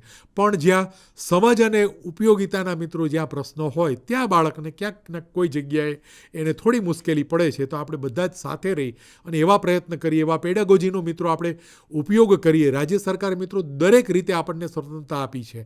આપણે જોયફુલ સેટરડે છે, 10 બેગલેસ ડે, એમાં પણ પ્રોજેક્ટ પદ્ધતિની વાત કરી છે. એટલે અસંખ્ય મિત્રો પ્રોગ્રામ છે આપણે મૂકવામાં આવે છે. અને આ બધા જ મિત્રો ખૂબ જ સારી રીતે મિત્રો આ કરો છો. પણ પ્લાનિંગ સાથે એ કામ કરવું એ ખૂબ જ મિત્રો જરૂરી છે. આપની પણ ઘણી બધી મર્યાદાઓ હશે, ઘણા બધા પ્રશ્નો પણ હશે. પણ મિત્રો અત્યારે જે આપણી સામે જે ચેલેન્જ આવી છે 2027 પરખ રાષ્ટ્રીય સર્વેક્ષણ, એમાં એની હાવ મિત્રો આપણે છે એ રિઝલ્ટ છે એ આપણે લઈ આવવાનું છે. આ 2 વર્ષ આપણે બધા જ આપણા જે કંઈ પ્રશ્નો હોય એને સાઈડમાં મૂકીને આપણે એક જ વાત, ગુણવત્તાલક્ષી શિક્ષણ માટે મિત્રો આપણે બધા જ લાગી જઈએ. અને એના માટેનું મિત્રો આ તાલીમ દરમિયાન આપણે મનોમંથન કરવાનું છે. આ પ્રકારના પ્રશ્નો કેવા હોય, એનું કઈ રીતે કામગીરી કરવી, એનો પ્લાન કઈ રીતે કરવો, એ પણ અમારા મિત્રો છે આપને મિત્રો સમજાવશે. આપણી જે શાળા છે, અલગ અલગ શાળામાં ઘણી બધી શાળા ખૂબ જ સુંદર દેખાવ ઓલરેડી કરી રહી છે. તો આપણી જે શાળા છે એનું મિત્રો સૌપ્રથમ આપણે SWOT, આમાં SWOT આપણે બતાવ્યું છે. તો એ SWOT એનાલિસિસ કરીને મિત્રો આપણે એ તારવણી કરવી પડશે કે આપણે ક્યાં તકલીફ પડે છે આપણી શાળામાં બાળકોને. અલગ અલગ પ્રકારની મિત્રો આપણે જે ઘણી બધી ટેસ્ટ લઈએ છીએ, આપણે ત્રિમાસિક કસોટી, આપણી સત્રાંત પરીક્ષા, આપણી વાર્ષિક પરીક્ષા, આપણે CET છે, NMMS છે, મુખ્યમંત્રી જ્ઞાન સાધનાની છે, પ્રાથમિક માધ્યમિક શિષ્યવૃત્તિની પરીક્ષા છે, માધ્યમિક શિક્ષણ બોર્ડ દ્વારા જે પ્રખરતા શોધ કસોટી લેવામાં આવે છે. આવા અસંખ્ય પ્રકારની જે આપણે કસોટીઓ લઈએ છીએ મિત્રો, તો સતત મિત્રો આપણે એનું એનાલિસિસ કરીને આપણા વિદ્યાર્થી કેવું પરફોર્મન્સ એમાં બતાવી રહ્યા છે, ક્યાં એમને તકલીફ પડે છે, એનું મિત્રો એનાલિસિસ કરી અને પછી એના નિવારણ માટે આપણે નિદાન અને ઉપચારનું કામ છે એ મિત્રો એ કરવાનું છે. જે મિત્રો કામગીરી થાય, કારણ કે આપ તો એક લીડર છો મિત્રો. આમ સામાન્ય રીતે એવું કહેવાય છે કે કોઈ પણ સંસ્થા હોય કે કોઈ પણ બાબત હોય મિત્રો, એ જે એના જે લીડર છે એનાથી વધુ એમ કે પ્રગતિ ના કરી શકે. કોઈ એક કંપની હોય તો કંપનીની પ્રગતિ એમ કે કેટલી થઈ શકે, તો કે કંપની પ્રગતિ એટલી કરી શકે કે એમના જે મેઇન વ્યક્તિ, એમના જે લીડર્સ છે, એ લીડરની પોતાની જે કેપેસિટી હોય, એની પોતાનું જે કંઈ પ્લાનિંગ છે, એમનું જે કંઈ અન્ડરસ્ટેન્ડિંગ હોય, એમનું જે કંઈ વિઝન હોય મિત્રો, એની જે કાર્યનિષ્ઠા હોય મિત્રો, એટલું રિઝલ્ટ છે એ કંપનીનું મળી શકે. અને સામાન્ય રીતે આ જે મેનેજમેન્ટનો સિદ્ધાંત છે એ દરેક જગ્યાએ મિત્રો લાગુ પડતો હોય છે. ઇવન આપણા ઘરમાં પણ મિત્રો આ જ બાબત છે એ લાગુ પડતી હોય છે. આપ જ્યારે એક શાળાના વડીલ તરીકે, એક એના મોભી તરીકે, એક લીડર તરીકે મિત્રો જ્યારે આપ કામ કરી રહ્યા છો ત્યારે ઘણી બધી બાબતોનું એનાલિસિસ કરીને આપણે ખૂબ જ મિત્રો કામગીરી છે એ આપને કરવી પડશે. આપણું જે મોડ્યુલ છે, મોડ્યુલમાં દરેક બાબત નાનામાં નાની છે એ સમાવેશ કરવામાં આવ્યો છે. જેટલા આપણે સમય મર્યાદામાં જેટલા ટોપિક કવર થશે મિત્રો એ કવર થશે. બાકી આપ વાંચીને પણ કરી શકો એ પ્રકારનું આ સાહિત્ય છે એ મિત્રો આપણે તૈયાર કર્યું છે. એટલે મિત્રો સતત આપણી શાળામાં છે આપણે બદલાવ કરતા જઈએ. જે કંઈ આપણે મોનિટરિંગ કરી એના આધારે આપણે ફીડબેક મેળવીએ અને આપણને ખ્યાલ આવે. એક ટીમ તરીકે મિત્રો આપણે કામ કરવું પડશે. શાળાના આપણા જેટલા પણ શિક્ષકો છે એની સાથે બેસી સતત મિત્રો એનું પ્લાનિંગ કરી અને દર શનિવારે મિત્રો આપ એની એક મિટિંગ કરો. એ સમગ્ર અઠવાડિયા દરમિયાન આપ જે ગોલ્સ નક્કી કર્યા હતા એ પ્રમાણે કામગીરી થઈ ગઈ, કેમ ક્યાં આપણને મુશ્કેલી પડી, વિદ્યાર્થીઓના બાબતોમાં પણ કેટલું થયું. અત્યારે મિત્રો આ સમય એવો છે કે આપણે બધા જ સાથે રહીને પૂરી નિષ્ઠાથી મિત્રો આ કામમાં જોડાવાની ખૂબ જ મિત્રો જરૂર છે. આપણી બધા જ સામે મિત્રો આ કે આપણે ચેલેન્જ આવી છે. આપણી લગભગ 2.5 લાખ જેટલા આપ સૌ મિત્રોની મિત્રો ફોજ હોય અને જ્યારે આપણે બધા જ સાથે જ્યારે સંકલ્પ કરીએ કે આપણે આવતો જે આપણો ગોલ છે 2027નો આપણે હાંસલ કરવો જ છે, તો મિત્રો આટલા બધા લોકોનો જો સંકલ્પ ભેગો થાય તો સ્વાભાવિક છે કે મિત્રો આપણે પરિણામ સુધી પહોંચી જ શકીએ. મિત્રો આપણે રાજ્ય સરકારની પણ મિત્રો આપણી પાસે અપેક્ષા છે. આપણે રાજ્ય સરકારને કામ કરીને એકવાર આપણે મિત્રો રિઝલ્ટ છે એ આપણું દેખાડીએ. આપણે બધા જ આ કામમાં છે એ મિત્રો લાગી જઈએ. આપ લોકોને હું ખૂબ ખૂબ શુભકામના આપું છું. થેન્ક યુ મિત્રો. આભાર ત્રિવેદી સાહેબ. પ્રાથમિક શાળાના આચાર્ય માટેનું મોડ્યુલ હોય કે માધ્યમિક શાળાના આચાર્ય માટે કે પ્રાથમિક અને માધ્યમિક શાળાના શિક્ષકો માટેનું મોડ્યુલ હોય, સાહેબનું સતત માર્ગદર્શન રહ્યું છે અને સાહેબના સૂચનોથી આ જે તમામ પ્રકારનું તાલીમ સાહિત્ય જે છે એ વધારે સમૃદ્ધ બન્યું છે. એક કે એક ઝીણી ઝીણી બાબતોનું ધ્યાન રાખ્યું છે કે જે સાહિત્ય આપને મળે તે ખરેખર આપને આપના કાર્યમાં સીધું ઉપયોગી બને એવો અમારો સૌનો પ્રયત્ન છે. એમાં ત્રિવેદી સાહેબે આ દરેક તબક્કે એનું મોનિટરિંગ પણ કરેલું છે અને ખરેખર સારા એવા સૂચનોથી આ સાહિત્યને વધુ અર્થસભર બનાવ્યું છે. ત્રિવેદી સાહેબે 3 બાબતો આપણી સામે મૂકી છે મિત્રો. આચાર્ય છે એ પહેલાં પોતાની ગુણવત્તા વધુ સારી કરે, શાળાની ગુણવત્તા વધારે, તેમજ શાળાના શિક્ષણની ગુણવત્તા વધારે. માનનીય ત્રિવેદી સાહેબે કીધેલી આ 3 બાબતોને આજથી જ આપણે ગુરુ મંત્ર બનાવી લઈએ અને એવો પ્રયત્ન કરીએ કે જે સ્ટેજ ઉપર હોઈએ ત્યાંથી એક સ્ટેપ કમસે કમ આપણે આગળ વધીએ. વધારે આગળ વધી શકાય તો વધુ સારું, પણ કમસે કમ આપણે આ 3 બાબતોને લક્ષ્યમાં લઈ અને જો આપણે આગળના કાર્ય કરશું તો આપણે આપણો જે ગોલ છે એ વધારે ઝડપથી અને સારી રીતે આપણે અચીવ કરી શકીશું. કારણ કે આખરે તો શાળાનો જે સર્વાંગી વિકાસ છે એ છેવટે તો આચાર્યની જે હકારાત્મક નેતૃત્વ જે છે એને જ આભારી હોય છે. અને આજના આ તાલીમના ઓન એર સેશનમાં આપ સૌ હાજર રહ્યા છો તો આપ સૌનો આભાર. માનનીય ત્રિવેદી સાહેબનો પણ આભાર માનીએ છીએ અને સામેના એન્ડ પર રહેલા આપ સૌ મિત્રોનો ફરીને આભાર છે. અને આપ સૌ મિત્રોને વિનંતી છે, માત્ર અપેક્ષા કે વિનંતી કયો એટલી જ છે કે આપણે સૌ સાથે મળીને એવો પ્રયત્ન કરીએ કે જ્યારે 2027નું આ પરખ સર્વેક્ષણ થાય ત્યારે આપણા સૌના સહિયારા પ્રયાસથી આપણા ગુજરાતનું જે શિક્ષણનું સ્તર જે છે એ સારામાં સારી રીતે ગુણવત્તાવાળું બને અને એનો જે લાભ જે છે, એનું ગૌરવ જે છે આપણે તમામ સારી રીતે લઈ શકીએ એની માટેનો આ પ્રયાસનું એક આ પહેલું પગથિયું છે. ફરીવાર આપ સૌનો આભાર છે.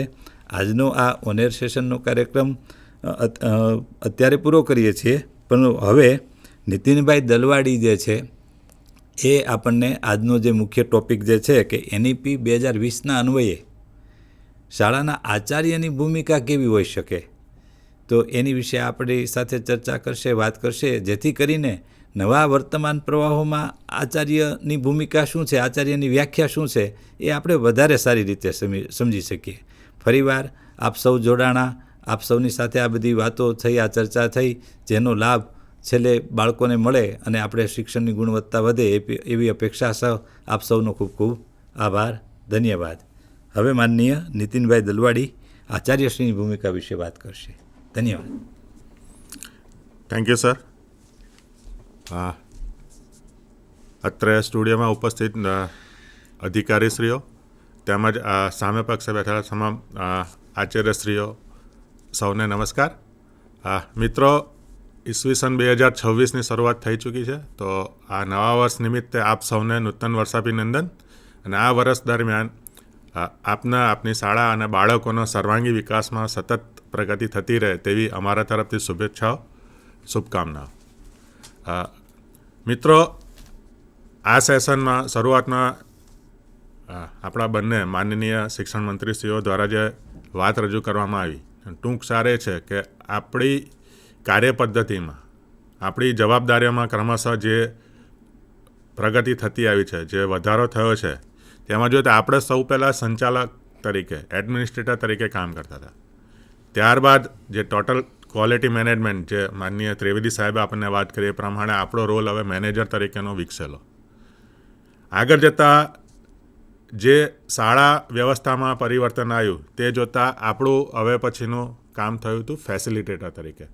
જેટલી પણ વ્યવસ્થાઓ આપણી શાળામાં ઉપલબ્ધ છે તેને કેવી રીતે લાભાર્થી સુધી પહોંચાડવી તેની જવાબદારી આપણે સ્વીકારી હતી અને એઝ એ ફેસિલિટેટર આપણે કામ કર્યું હતું.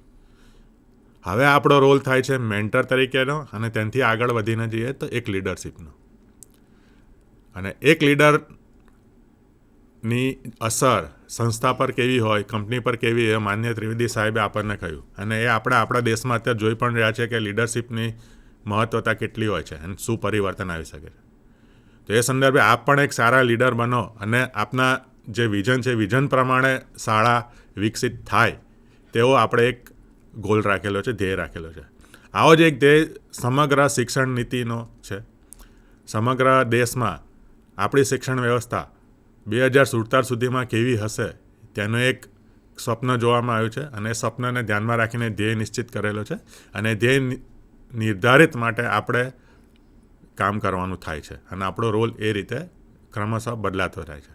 તો પ્રથમ સેશનમાં જે વાત થઈ હતી તેને આગળ વધારતા હું આપને સંક્ષિપ્તમાં એનઈપી એટલે કે રાષ્ટ્રીય શિક્ષણ નીતિ 2020માં એક આચાર્ય તરીકે શું ભૂમિકા હોઈ શકે તેનો જે અંદેશો આપેલો છે તેની હું વાત કરીશ. વિસ્તૃત માહિતી આપણે જે સાહેબે આપણને જે મોડ્યુલ બતાવ્યું મોડ્યુલમાં આપણે મૂકેલી જ છે, તો આપ એનો વિગત અભ્યાસ કરશો.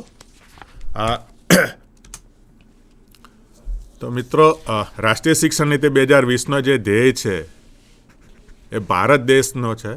એ ભારત દેશમાં જેટલા પણ બાળકો છે, વિદ્યાર્થીઓ છે, નાગરિક છે, એ તમામને ઉચ્ચ ગુણવત્તાવાળું શિક્ષણ પહોંચે, સૌને પહોંચે.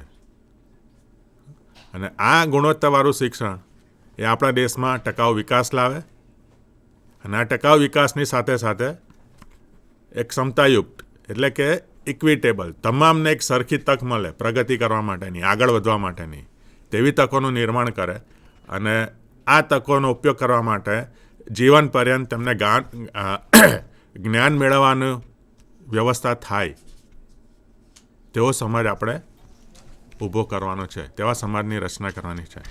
તો લાઈફ લોંગ લર્નિંગ માટે પણ આપણે વ્યવસ્થા કરવાની થાય. તો આ જવાબદારી માટે એક શાળાના આચાર્ય, એક મુખ્ય શિક્ષક શું કરી શકે તેની આપણે જવાબદારી નિભાવવાની થાય. રાષ્ટ્રીય શિક્ષણ નીતિમાં શિક્ષણ વ્યવસ્થાની વાત જે કરી છે એમાં આમૂલ પરિવર્તનની વાત છે. એક પેરાડાઇમ શિફ્ટ આપેલો છે. તો આ પેરાડાઇમ શિફ્ટ પ્રમાણે આપણે કેવી રીતે આગળ વધવું તેનું માર્ગદર્શન આપતો એક આખો દસ્તાવેજ છે, એક ગાઈડલાઇન છે. તેમાં વિવિધ પ્રકારની ભલામણો આપવામાં આવી છે. તો મુખ્ય શિક્ષક આચાર્ય જ્યારે આ વાત કરે, અંદર સ્પષ્ટ વાત નથી કરી કે મુખ્ય શિક્ષક અને આચાર્યની જવાબદારી શું હોય, પણ ક્રમશઃ દરેક પ્રકરણ અને તેની ભલામણો આપણે વાંચતા જઈએ તો આપણને ખ્યાલ આવે કે આ સંદર્ભે, દરેક મુદ્દા સંદર્ભે એક આચાર્યએ શાળામાં, સમાજમાં શું ભૂમિકા અદા કરવાની થાય તેની અંદર સ્પષ્ટતા મળતી જાય છે. મિત્રો, જે શરૂઆત જે રાષ્ટ્રીય શિક્ષણ નીતિમાં કરવામાં આવી છે એમાં બહુ સ્પષ્ટ રીતે લખેલું છે કે ભારતમાં સૌથી વધારે જનસંખ્યા યુથની છે. હવે આ જે યુથ છે એ સમગ્ર વિશ્વમાં ભારત પાસે ખૂબ જ વધુ પ્રમાણમાં છે અને આ જ આપણી મેઇન લાક્ષણિકતા છે, આપણું આ એક મેઇન મજબૂતી છે. તો આ યુથને એક પ્રોપર ગાઈડલાઇન મળે તો આપણે એક સરસ ભારત એક વૈશ્વિક જ્ઞાન મહાસત્તા બની શકે એમ છે. તો તેના માટે એક નેતૃત્વ પૂરું પાડવાનું થાય. તો આ વૈશ્વિક જ્ઞાન સત્તા બનાવવા માટે દેશમાં જે નેતૃત્વ છે એ આપણી શાળામાં છે ને એ તમારા થકી થશે. તો આપના સફળ નેતૃત્વથી શાળાના બાળકો જે જરૂરી છે 21મી સદીના કૌશલ્યો કેળવી અને આગામી સમયમાં જરૂર છે તમામ કૌશલ્યો કેળવીને આગળ વધી શકે અને સમગ્ર વિશ્વને એક ચોક્કસ દિશા આપે તે માટેનું નિર્માણ આપણા વર્ગમાં તમે જ કરી શકો તેમ છો. તો એ વ્યવસ્થા કરવા માટે જરૂરી છે કે આપણી મૂળભૂત જવાબદારી શું છે. તો પહેલું છે કે શાળામાં નામાંકન થવું જોઈએ, એનરોલમેન્ટ. અને જે નામાંકન થાય છે, જે બાળકોનું નામાંકન થાય છે એનું સ્થાયીકરણ. બાલવાટિકામાં જ્યારે એનો પ્રવેશ થાય, પ્રી પ્રાઇમરીમાં તેનો પ્રવેશ થાય તો ધોરણ 8 સુધી એ કમ્પ્લીટ કરે તેની જવાબદારી આપણી હોવી જોઈએ. તો એ સ્થાયી રહે તે આપણા માટે જરૂરી છે. એટલે સ્વાભાવિક છે કે એ વર્ષો દરમિયાન, શાળા શિક્ષણ દરમિયાન આ બાળકો ડ્રોપઆઉટ ના થાય તે જાણવું જરૂરી છે, તે જોવું જરૂરી છે. એટલે ડ્રોપઆઉટ થતાં બાળકોને રોકવા પડે અને તેના પછી મહત્ત્વનું છે કે આ વર્ષો દરમિયાન આ તમામ બાળકો તેમના વયકક્ષા અનુસાર વાંચન, લેખન, ગણનની ક્ષમતાઓ વિકસાવે. તો મિત્રો, શરૂઆતમાં માન્ય બંને મંત્રીશ્રીઓ તેમજ માન્ય ત્રિવેદી સાહેબ દ્વારા પણ જે સતત ભાર આપવામાં આવ્યો છે તે વાત હતી વાંચન લેખન ગણનની, FLN, ફાઉન્ડેશનલ લિટરસી એન્ડ ન્યુમરસી. વય કક્ષા પ્રમાણે આપણા વર્ગના બાળકો વાંચી શકે છે. અહીંયા વાંચવાની વાત આવે એટલે વાંચન અર્થગ્રહણ સાથેનું હોવું જોઈએ, જે માન્ય ત્રિવેદી સાહેબે આપણને સમજાવ્યું હતું. વાંચનની સાથે લેખન ખાલી અનુલેખન નથી, શ્રુત લેખન નથી, પણ પોતે વિચારીને પણ લખી શકે, સર્જનાત્મકતા વિકસાવી શકે, એના મનના વિચારોને અલગ રીતે રજૂ કરી શકે તેવી ક્ષમતા તેમાં વિકસિત થાય. અને ગણન એટલે પાયાગત જે સંખ્યા જ્ઞાન છે અને તેની સાથેની જે ક્રિયાઓ છે તેમાં તેની નિપુણતા હોવી જરૂરી છે. તો વાંચન લેખન ગણનની ક્ષમતાઓ વિકસાવી એ ખૂબ જ જરૂર છે. ધોરણ 8માં પણ બાળકોને વાંચન લેખન અને ગણનમાં તકલીફ પડી શકતી હોય છે, તો તે જાણીને પણ આપણે તેના ઉપાય લાવવો પડે. નિદાન અને ઉપચાર બંને આપણે કરવાનું થાય છે, તો એ આપણી મૂળભૂત જવાબદારી થાય છે. આ સાથે રાષ્ટ્રીય શિક્ષણ નીતિમાં અલગ અલગ પ્રકારના વાત કરી છે અને ત્યાંના પછી જે વાત થઈ છે NCFમાં, નેશનલ કરિક્યુલમ ફ્રેમવર્ક, એના આધારે હવે આપણે રાજ્ય અભ્યાસક્રમ રૂપરેખા પણ તૈયાર થઈ ચૂકી છે, ટૂંક સમય આપની સમક્ષ આવશે. તો તેમાં અભ્યાસક્રમ સંદર્ભે જે ભલામણો કરવામાં આવી છે અને તેનો અમલ આપણે શાળામાં કરવાનો છે અને શાળામાં રહેલા તમામ વર્ગોમાં ધોરણ પ્રમાણે, વિષય પ્રમાણે તેનો અમલ થાય તે જોવાની જવાબદારી આપણી થાય. તો એમાં આપણે શું ધ્યાન રાખીશું? તો આપણા માટે જે કાળજી રાખવાની જે શાળામાં તે છે અભ્યાસક્રમને યોગ્ય રીતે અમલમાં મૂકવાનો થાય. આપણી પાસે અલગ અલગ પ્રકારના વિષયો છે, અલગ અલગ ભાષાઓ છે, અલગ અલગ વિજ્ઞાન છે, ગણિત, સામાજિક વિજ્ઞાન ને વિજ્ઞાન. પણ આની સાથે સાથે કલાઓ, માનવતા, રમતગમત વગેરેનો સમાવેશ થાય, એટલે મૂલ્યોનો પણ સમાવેશ થાય. એટલે ખાલી કોગ્નેટિવ ડોમેન નહીં, પણ આપણે અફેક્ટિવ અને સાયકોમોટર ડોમેનની પણ વાત થાય, તેનો પણ બાળકોમાં વિકાસ થાય તે જરૂરી છે. તો આ તમામ પ્રકારના જે વિકાસ છે, જેને આપણે સર્વાંગીણ વિકાસ કહીએ છીએ, તો તેનો વિકાસ થવા માટે જે અભ્યાસક્રમ સૂચિત કરવામાં આવેલો છે તે અભ્યાસક્રમ યોગ્ય રીતે મુકાય તે જરૂરી છે. અહીંયા આગળ નો સાયલોસનો ઉપયોગ જે NEPમાં કરેલો છે કે આપણે દરેક વિષયને એક સરખું માન આપીએ અને એક સરખી રીતે એને રજૂ કરીએ. એટલે વિષયમાં જોઈએ તો ભાષાઓ છે અને સાથે સાથે અલગ અલગ પ્રકારના વિજ્ઞાન છે. તો આ તમામની સાથે સાથે રમતગમત, માનસિક સ્વાસ્થ્ય, શારીરિક શિક્ષણ, આ તમામની પણ એટલી જરૂરિયાત છે જેટલી ગણિત, વિજ્ઞાન અને ભાષાઓ જાણવાની છે. કલાઓને પણ જાણવાની જરૂરી છે. તો આ તમામ વચ્ચે કોઈ પ્રકારનો ભેદ ના રહે અને તમામને સરખું વેઇટેજ મળી રહે તે જોવાની જવાબદારી આપણી થાય. આ સાથે આપણા બાળકોને આગામી સમય માટે તૈયાર કરવાના છે અને આ સમય છે આપણો 21મી સદીનો. તો આગામી સમયમાં જે 21મી સદીમાં જરૂરી છે એવા કૌશલ્યોનો વિકાસ આપણા બાળકોમાં થાય, આ કૌશલ્યોમાં નિપુણતા કેળવે તે આપણા માટે ખૂબ જરૂરી છે. તેમાં વિવેચનાત્મક ચિંતન છે, સમસ્યા ઉકેલ છે, વિશ્લેષણાત્મક ક્ષમતાઓ છે, કોમ્યુનિકેશન છે, ક્રિએટિવિટી છે. આ તમામ પ્રકારની જે સ્કિલ છે આપણા બાળકોમાં વર્ગખંડમાં સતત વિકસતી રહે, શાળાઓમાં તે વિકસતી રહે, તેનો ઉપયોગ થતો રહે, તેનું મૂલ્યાંકન થતું રહે, જોવાની જવાબદારી આપણી થાય છે. આપણે 21મી સદીમાં આગળ વધીશું, ટેકનોલોજીનો ભરપૂર ઉપયોગ કરીશું, પણ સાથે સાથે આપણે આપણું મૂળ નથી છોડવાનું. આપણી સંસ્કૃતિ, આપણા સંસ્કાર તેને છોડવાના નથી ને. અને એટલા માટે જ શિક્ષણ નીતિમાં આપણને વાત કરી છે ઇન્ડિયન નોલેજ સિસ્ટમની. ભારતીય જ્ઞાન પ્રણાલીને ધ્યાનમાં રાખીને આપણે આપણો અભ્યાસક્રમ તૈયાર કરવામાં આવેલો છે. તો તે રીતે એટલે કે આપણે ભારતની પરિપ્રેક્ષમાં, ગુજરાતની પરિપ્રેક્ષમાં અને આપણે જે વિસ્તારમાં છે એ જિલ્લા, તાલુકા અને ગામના પરિપ્રેક્ષમાં આપણે અભ્યાસક્રમને રજૂ કરવાનો થાય, તેની લાક્ષણિકતા અને ખાસિયત રજૂ કરવાની થાય, એની સાથે લિંક કરવાનું થાય, તે આપણે જોવું પડશે. તો વર્ગખંડમાં આ પ્રકારનું લિંકેજ થતું રહે, વર્ગખંડની દિવાલો આ પ્રકારનું આપણને માહિતી આપતી રહે તે ખૂબ જરૂરી છે, તે આપણે જોવાનું થાય છે. રાષ્ટ્રીય શિક્ષણ નીતિમાં જે શિફ્ટ આવ્યો છે એમાં શિક્ષણમાં જે નવી વાત છે વ્યવસાયિક શિક્ષણ. પહેલાં પણ આ વાત થઈ હતી અગાઉની નીતિઓમાં, પણ આ નીતિમાં બહુ સ્પષ્ટ સાથે વાત કરી છે કે કયા ધોરણથી એની શરૂઆત થશે. તો વ્યવસાયિક શિક્ષણ નિમિત્તે આપણે વ્યવસાયિક ક્ષેત્રો નો સમાવેશ આપણા અભ્યાસક્રમમાં કરવામાં આવેલો છે. 10 બેગલેસની વાત છે. આ 10 બેગલેસ ડેની સાથે સાથે આપણે ઇન્ટર્નશીપની પણ વાત કરવાની છે. તો આ તમામ બાબતો જે અભ્યાસક્રમમાં સમાવેશ કરેલી છે તેનો યોગ્ય રીતે યોગ્ય ઉદ્દેશ સાથે રજૂ થાય, અમલ થાય એ આપણે જોવું પડશે. આના માટે આપણે સમાજમાં આજુબાજુમાં સ્થાનિક વ્યવસાયકારો સાથે પણ સંપર્ક સાધવાનો થાય તે ધ્યાનમાં રાખવું પડે.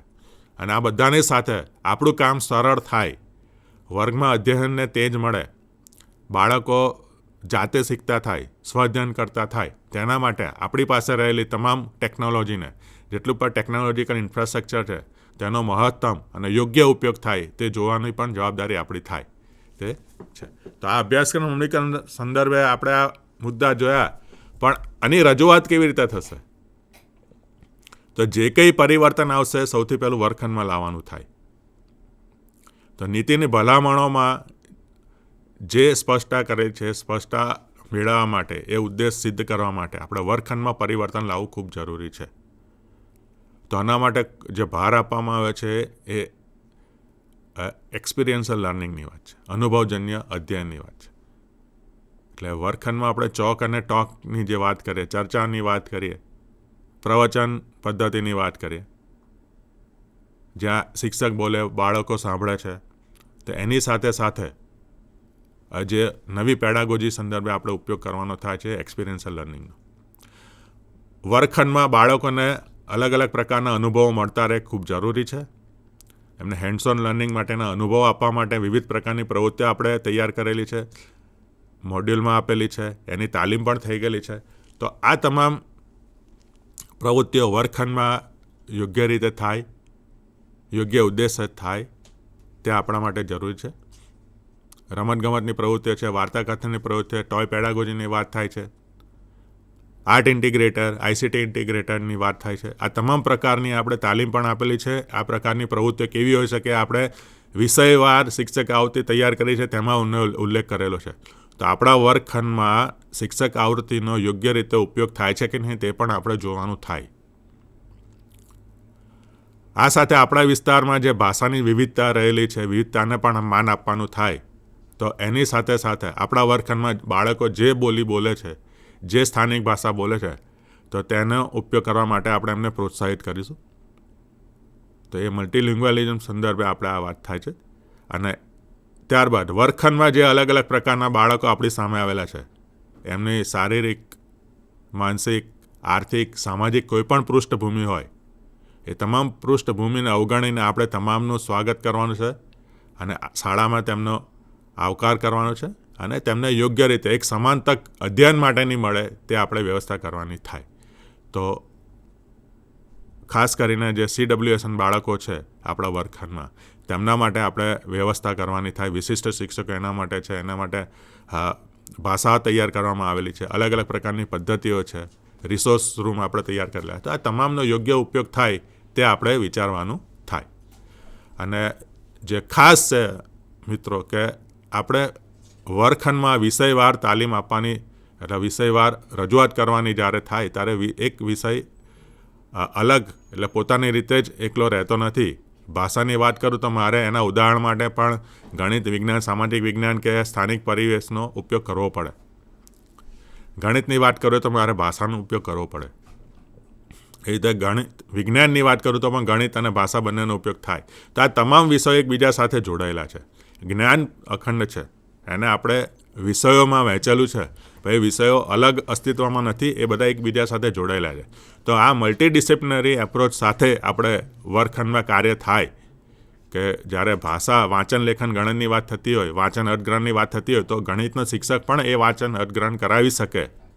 એ ગણિતની જે કોયડા છે તે વાંચે, બાળકો તેને લખે, સમજે અને પછી એનો ઉકેલ લાવે. તો આ પણ વાંચન અર્થગ્રહણનો જ ભાગ છે એવું આપણે પ્રસ્થાપિત કરવું પડે. તો દરેક વિષયમાં પણ આ તક રહેલી છે તે આપણે જણાવવાની થાય અને તે આપણે સતત જોતા રહેવાનું થાય. રાષ્ટ્રીય શિક્ષણ નીતિની વાત કરીએ તો એમના સંદર્ભે NCFમાં અને SCFમાં જે મૂલ્યાંકનની વાત કરી છે તેનો અમલ પણ આપણે વર્ગખંડમાં કરવાનો થાય. તો રચનાત્મક મૂલ્યાંકન આપણે કરતા આવ્યા છે, તે સતત થવું જોઈએ, વર્ગખંડમાં થવું જોઈએ. અને આ જ મૂલ્યાંકનથી, આ રચનાત્મક મૂલ્યાંકનથી આપણા બાળકોનો નિદાન અને ઉપચાર થતો રહે તે ખાસ જોવાનું થાય. સાથે સાથે મૂળ છે આપણે ગોખણપટ્ટીને દૂર કરવાની છે. એટલે હવે પછીનું જે મૂલ્યાંકન છે એમાં જે પ્રશ્નો આવશે એમાં બાળકોએ વિચારીને જવાબ આપવાનો થાય, એણે કશું યાદ કરવાનું ના થાય. આવા પ્રશ્નો ખૂબ ઓછા હવે થતા જશે. એટલે ગોખણપટ્ટીને દૂર કરી અને બાળકો વિચારતા થાય, વિશ્લેષણ કરે, વિવેચનાત્મક ચિંતન કરે, ક્રિએટિવિટી લાવે તે જરૂરી છે. એટલે રાષ્ટ્રીય શિક્ષણ નીતિમાં વાત કરી છે વોટ ટુ થિંક નહીં પણ હાઉ ટુ થિંક તરફ આપણે જવાનું છે. એટલે જે શરૂઆતમાં પણ માનનીય મેડમ શ્રી આપણને વાત કરી કે વોટ ટુ લર્ન નહીં, હાઉ ટુ લર્ન, કેવી રીતે શીખીશું. એટલે આપણે બાળકોને શીખતા કરવાની વાત અહીંયા આગળ રજૂ થાય છે અને મૂલ્યાંકન પણ એ રીતે થવું જોઈએ. એટલે હવે પછી પણ જોઈશું કે હવે ધીરે ધીરે જેટલા પ્રકારની કસોટીઓ આપણી સમક્ષ આવશે એમાં પરખમાં જે રીતના પ્રશ્નો પૂછાય છે, જ્યાં આગળ વાંચન, અર્થગ્રહણ કરીને સમજ અને ઉપયોજનના આધારે એમણે પ્રશ્નોના જવાબ આપવાના થાય તેવા પ્રકારના પ્રશ્નો આપણે આવશે. અને તે પ્રકારની પ્રવૃત્તિ, તે પ્રકારની પ્રેક્ટિસ આપણા વર્ગખંડમાં સતત થતી રહે તે આપણે જોવાનું થાય કે આના થકી જ આપણે આવનારા સમયમાં એટલે કે પરખ 2027માં જે સર્વેક્ષણ થશે એ સર્વેક્ષણમાં આપણું પરિણામ સુધારી શકીશું. તો એક સ્કૂલના પરિણામથી રાજ્યનું પરિણામ સુધરી શકે છે, તો એ જવાબદારી આપણે સ્વીકારવાની થાય. આ સાથે સાથે બાળકોના માનસિકની સાથે એને સામાજિક કે મનોસામાજિક, ભાવનાત્મક, જ્ઞાનાત્મક આ તમામ પ્રકારના જે ક્ષેત્રો છે તેમાં બાળકોનો શું વિકાસ છે તે વિકાસ ધ્યાનમાં રાખવા માટે આપણે હોલિસ્ટિક પ્રોગ્રેસ કાર્ડ તૈયાર કરેલું છે. તો તેમાં તેનો સતત ઉલ્લેખ થતો રહે, તેમાં એની પ્રગતિ દેખાતી રહેવી જોઈએ, એનો નિદાન ઉપચાર પણ જોવા મળે તે પણ આપણે ધ્યાન રાખવાનું થાય. મૂલ્યાંકન તો છે assessment four learning, assessment of learning, assessment as learning. આ પ્રકારના જે એસેસમેન્ટ એટલે મૂલ્યાંકનની વાત છે, આ તમામ મૂલ્યાંકન આપણા વર્ગખંડમાં થાય છે તે જોઈશે આપણે હવે પછી. તો જે અગાઉ મેં વાત કરીએ વ્યવસાયિક શિક્ષણ એટલે વોકેશનલ ડેવલપમેન્ટની જ્યારે વાત થાય ત્યારે સ્વાભાવિક છે કે શિક્ષકો અને આપણે પોતે આ બંને માટે રાષ્ટ્રીય શિક્ષણ નીતિમાં સ્પષ્ટ લખ્યું છે કે વ્યવસાયિક સજ્જતા વિકાસવા માટે આપણે દર વર્ષે ઓછામાં ઓછા 50 કલાકની આવી તાલીમ કે આવા કાર્યક્રમોમાં ભાગ લેવાનો થાય. મિત્રો, ગુજરાતમાં તો બહુ સરસ આ વ્યવસ્થા છે કે GCRT દ્વારા તાલીમ સંદર્ભે આપણે આ કાર્ય પૂર્ણ કરી રહ્યા છીએ. તો આ પણ એનો જ એક ભાગ છે કે આ આપણી વ્યવસાયિક સજ્જતા વધારવા માટેની તાલીમ છે. તો આવી તાલીમ ઓફલાઈન અને ઓનલાઈન બંને મોડમાં થાય છે. આપણે અગાઉ પણ ઓનલાઈન મોડ સ્વીપ ચેટના મદદથી તાલીમ આપેલી છે, આપણા શિક્ષકોને આપણે મેળવેલી છે. સાથે સાથે આપણી જો રાષ્ટ્રીય કક્ષાનું જે દીક્ષા પ્લેટફોર્મ છે એની પર પણ અલગ અલગ પ્રકારના CPD કોર્સીસ મૂકેલા છે, જેનો ઉપયોગ કરીને પણ આપણે વ્યવસાયિક સજ્જતા, પ્રોફેશનલ ડેવલપમેન્ટ વધારી શકીએ એમ છીએ. તો આપણે પોતે પણ આ નવી પેડાગોજી ક્ષમતાલક્ષી જે અધ્યયન છે તેની વાત છે, એક્સપિરિયન્શિયલ લર્નિંગની વાત છે, આવા પ્રકારના જે પણ કોર્સીસ છે, વર્કશોપ છે, તાલીમ છે, તેમાં આપણે પણ ભાગ લઈએ અને આપણા શિક્ષકોને ભાગ લેવા માટે પ્રેરિત કરીએ એ ખૂબ જરૂરી છે. તો આ માટે પણ આપણી જવાબદારી થાય કે તેમને પ્રોત્સાહિત કરીએ અને આ પ્રકારના નવી બાબતો, ઇનોવેટિવ જે બાબતો છે તેનાથી પ્રેરિત થાય અને પોતે અપડેટ થાય તે જરૂરી છે. તેના માટે શિક્ષકોને પ્રેરિત કરીએ. તો છેલ્લે મિત્રો, જે રાષ્ટ્રીય શિક્ષણ નીતિમાં જે વાત કરી છે એ સંદર્ભે આપણો રોલ જોઈએ તો હવે ફેસિલિટેટર, મેન્ટર અને એનાથી વધારે થઈને એક લીડરનો થાય છે. શા માટે? કારણ કે આ જ આપની લીડરશિપથી આપણે આપણા દેશને સમગ્ર વિશ્વની એક લીડરશિપતા અથવા નેતૃત્વતા પૂરું પાડવાનું થાય. તો આ નેતૃત્વ પૂરું પાડવા માટેની શરૂઆત આપણી શાળાથી કરવાની થાય છે. એટલા માટે જરૂરી છે કે આપણે પણ એક સબળ નેતૃત્વ આપણી શાળાને પૂરું પાડીએ. આપણી શાળામાં ભાવારણ એવું પૂરું થાય જ્યાં બાળકો, વિદ્યાર્થીઓ સ્વતંત્ર રીતે વિચારે, એવા સર્જનાત્મક બને અને ક્રિએટિવ થિંકિંગ વિકસાવે, જે આપણને 21મી સદીમાં આગળ વધવા માટે એ બાળકોને મદદરૂપ થઈ શકે. તમામ બાળકોને આપણે સ્વીકારીએ, તેનું સ્વાગત કરીએ, તેમને આવકારીએ. એ કોઈ પણ પૃષ્ઠભૂમિમાંથી એનું બેકગ્રાઉન્ડ કોઈ પણ હોઈ શકે છે, તેને આપણે જાણવા લીધા વગર બાળક સ્કૂલમાં આવે છે, બાળક પોતે જ છે, એ બાળક જ છે અને દરેક બાળક એક સ્પેશિયલ હોય છે, તે આપણે જાણીએ છીએ. દરેકમાં એક ખૂબી રહેલી હોય છે, તે ખૂબીને નિહાળીએ અને તેને આગળ વધવા મદદરૂપ થઈએ. અને ટેકનોલોજી, આનાથી તો આપણે દૂર રહી શકીએ તેમ નથી. ડગલે ને પગલે આપણે સતત આનો ઉપયોગ કરતા આવ્યા છીએ. આર્ટિફિશિયલ ઇન્ટેલિજન્સનો પણ આપણે સતત ઉપયોગ કરીએ છીએ. તો આ તમામ પ્રકારની ટેકનોલોજી જે અત્યારે વર્ગખંડમાં આવી છે, સ્માર્ટ બોર્ડ ફક્ત વિડીયો બતાવવા કે પાઠ બતાવવા માટેનું સાધન ન રહેતા બાળકો તેનાથી શીખે અને સ્વઅધ્યયન કરતા થાય તે ખૂબ જરૂરી બને છે. તો મિત્રો, અહીંયા આગળ હું પૂર્ણ કરીશ કે રાષ્ટ્રીય શિક્ષણ નીતિ અંતર્ગત એક મુખ્ય શિક્ષક, એક આચાર્ય તરીકે આપણી ભૂમિકા શું છે તેની વાત મેં કરી. ટૂંકમાં આપણો ગોલ છે વિકસિત ભારત 2047નો. હવે આ વિકસિત ભારતના સ્વપ્નને સાકાર કરવા માટે જરૂરી છે કે એનો દરેક રાજ્ય, એમાં ખાસ કરીને ગુજરાત પણ વિકસિત બને. એટલે વિકસિત ગુજરાત 2047 આપણે વિચાર્યું છે. હવે ગુજરાતનો જ્યારે પ્રગતિ થઈ હોય તો એમનેમ તો ના થાય, એના માટે આપણે પણ એમાં પાયાગત યોગદાન આપવાનું થાય. તો આપણી પણ શાળા વિકસિત શાળા બને તેનો આપણે પ્રયત્ન કરવાનો થાય. તેના માટે આપણે વિચારવાનું થાય. આપણું વિઝન એટલું સ્પષ્ટ હોવું જોઈએ કે આપણે આપણી શાળાને તે સમય દરમિયાન આપણે ક્યાં લઈ જશે. જરૂર નથી કે 2047 સુધી આપણે શાળામાં ત્યાં આગળ હઈએ, પણ આપણે છીએ ત્યાં સુધી આપણી શાળાને ત્યાં કેવી રીતે લઈ શકીએ તેનું એક વિઝન આપણામાં સ્પષ્ટ હોવું જોઈએ. અને વિઝનની પૂર્તિ માટે આપણે એવી લીડરશિપ આપણી શાળાને, આપણા શિક્ષકોને, આપણા બાળકોને આપવાની થાય. તો આ સંદર્ભે આ તાલીમનું આયોજન થયેલું છે. તાલીમમાં અલગ અલગ પ્રકારના મુદ્દાઓ લીધા છે જે આપને આગામી કામગીરીમાં ખૂબ જ મદદરૂપ થઈ શકશે. એક યોગ્ય દિશા આપશે, એક સ્પષ્ટ સૂચના આપશે, માર્ગદર્શક ભૂમિકા મળશે આપણને. તો આ તાલીમમાં આપ યોગ્ય રીતે, સરસ રીતે ભાગ લો. ટુ વે કોમ્યુનિકેશન સતત થતું રહે.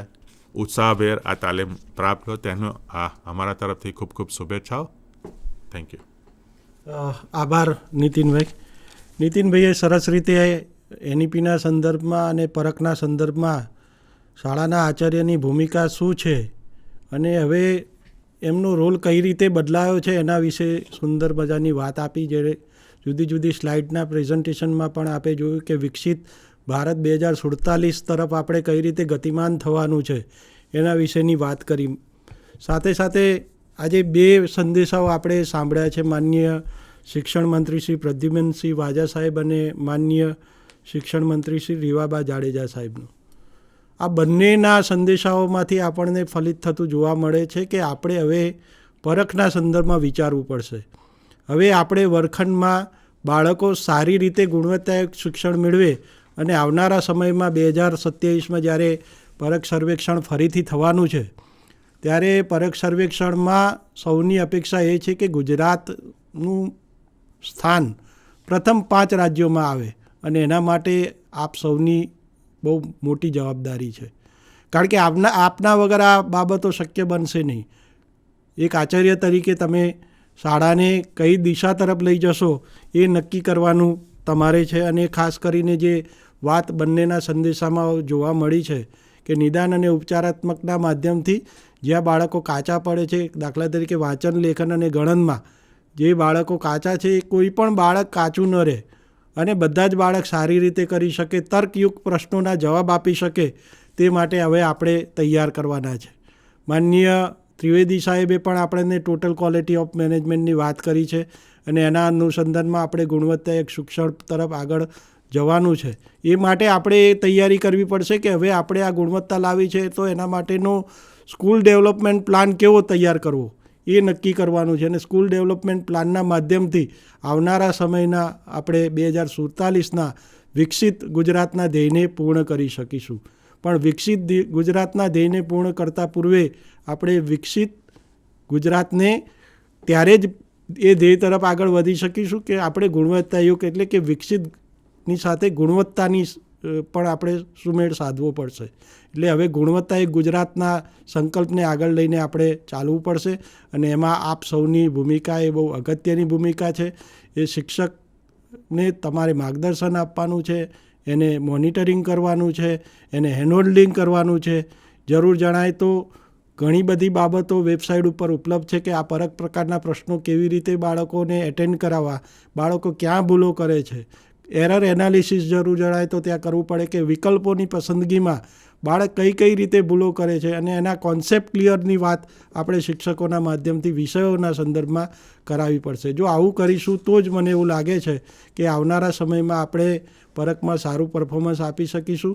અહીં બીજી વાત એ ધ્યાન દોરવાની છે કે આપને અહીંયા જે મોડ્યુલ સ્વરૂપે અને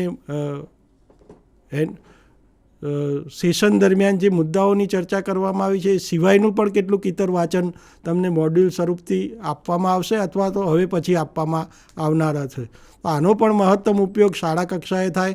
શાળાના શિક્ષકો, એમાં ઘણા બધા મુદ્દાઓ આપણે સામેલ કર્યા છે એનઈપીના સંદર્ભમાં. શાળાના શિક્ષણમાં વર્ગખંડ શિક્ષણને સુધારવામાં, વર્ગખંડની સાથે સાથે ઇનોવેટિવ પેડાગોજીનો ઉપયોગ કરીને કઈ રીતે વર્ગખંડમાં સારામાં સારી ગુણવત્તાયુક્ત શિક્ષણ મેળવી શકાય તેની બાબતો આપણે મૂકી છે. સાથે વહીવટી બાબતોને પણ એમાં આમેજ કરી છે. તો આ મોડ્યુલનો પણ મહત્તમ ઉપયોગ થાય. જે સાહિત્ય છે એ કોઈ કબાટમાં ન પડી રહે પણ શિક્ષકના ટેબલ પર હોય, આચાર્યના ટેબલ પર હોય અને એનો મહત્તમ ઉપયોગ થાય ને એનો લાભ બાળકોને મળે એવું આયોજન જો કરશો તો આ બધાએ જે અહીંયા વાત કરી છે તે બધી જ વાત છે આપણે એને આગળ લઈ જઈ શકીશું. અહીંયા બંને મંત્રીશ્રીએ સંદેશા પાઠવ્યા, માન્ય ત્રિવેદી સાહેબ, માન્ય દેવદત્તભાઈ પંડ્યા સાહેબ અને શ્રી નીતિનભાઈએ આપણને સરસ મજાનું માર્ગદર્શન આપ્યું. તેનું આ તકે ઋણ સ્વીકાર કરીને આ સેશનને આપણે અહીંયા પૂરી કરીએ છીએ. આભાર.